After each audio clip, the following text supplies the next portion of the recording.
Hello everyone, welcome to yummy recipes. ఈరోజు వీడియోలో my favourite sweet రెసిపీని బాదుషాని గోధుమ పిండితో ఎలా చేసుకోవాలో చూపిస్తున్నానండి. గోధుమ పిండితో చేసినా కూడా జ్యూసీగా గుల్లగా వస్తుంది. ఇలా చేయండి, ఒక్కసారి చేసుకోవడం చాలా ఈజీ అండి.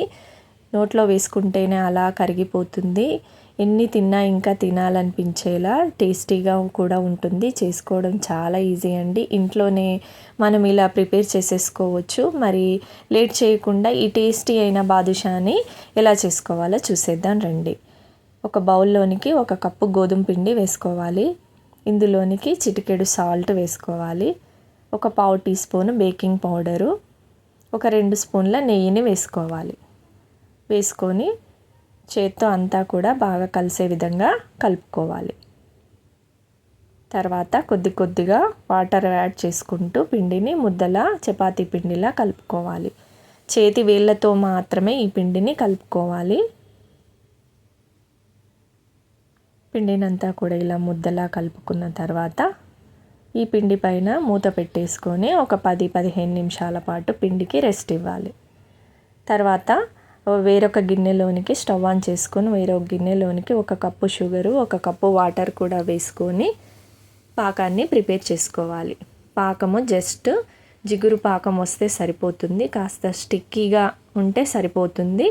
తీగ పాకం అవసరం లేదు. ఇలా స్టిక్కీగా అవ్వగానే ఇందులోనికి మంచి ఫ్లేవర్ కోసం కొద్దిగా ఇలాచీ పౌడర్ని కూడా వేసుకొని ఒక్కసారి అంతా కూడా కలుపుకొని స్టవ్ ఆఫ్ చేసేసుకొని మూత పెట్టుకొని ఈ పాకాన్ని పక్కన పెట్టేసుకోవాలి.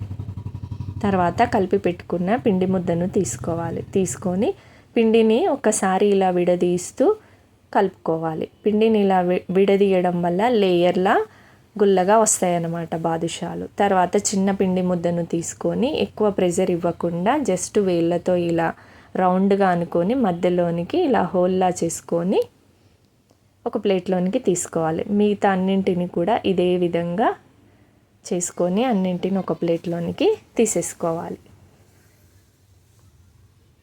ఇప్పుడు స్టవ్ ఆన్ చేసుకొని వేరొక ప్యాన్లోనికి డీప్ ఫ్రైకి సరిపడినంత ఆయిల్ వేసుకోవాలి.